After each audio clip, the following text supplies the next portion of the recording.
క్రీస్తునందున్న ప్రియులకు ప్రేమతో వందనాలు తెలియజేయుచున్నాను. డిసెంబర్ నెల 31వ తేదీ 2025.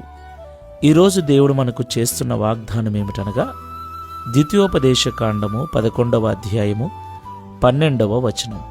నీ దేవుడైన యెహోవా కన్నులు సంవత్సరాది మొదలుకొని సంవత్సరాంతము వరకు ఎల్లప్పుడూ దాని మీద ఉండును.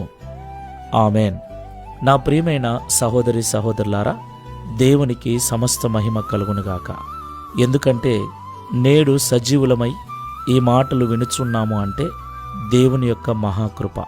దేవుడు సంవత్సరాది మొదలుకొని సంవత్సరాంతం వరకు మనల్ని కంటికి రెప్పలా కాపాడి ఉన్నాడు గనక నేడు మనము సజీవులమై ఈ 2025వ సంవత్సరం చివరి దినమున ఈ మాటలు మనం వినగలుగుతూ ఉన్నాం. దేవునికి మహిమ కలుగునుగాక. ఎందుకంటే ఈ దినము చూడలేక ఎంతోమంది లోకం విడిచి వెళ్ళిపోయారు.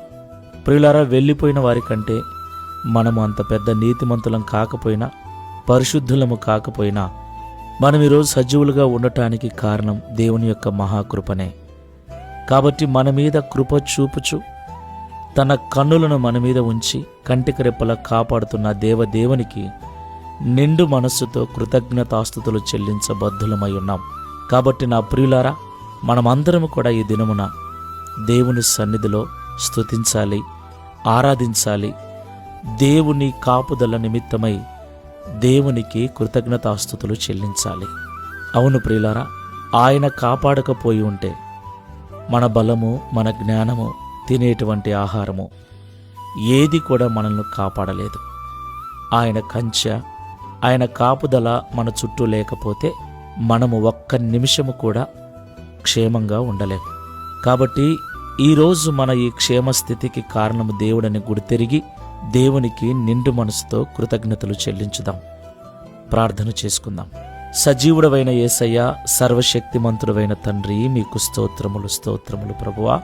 నేడు మేము సజీవులుగా ఉండి నిన్ను ఆరాధించుటకు మీరు చూపిన కృపను బట్టి స్తోత్రములు స్వామి.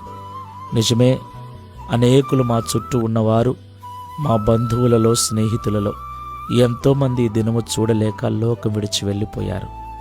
అయ్యా, వారికంటే మేము నీతిమంతులము, పరిశుద్ధులము కాకపోయినప్పటికీ కేవలము నీ కృప ద్వారా, నీ యొక్క కనికరము చొప్పున మమ్మల్ని సజీవులుగా ఉంచినందుకు స్తోత్రాలు.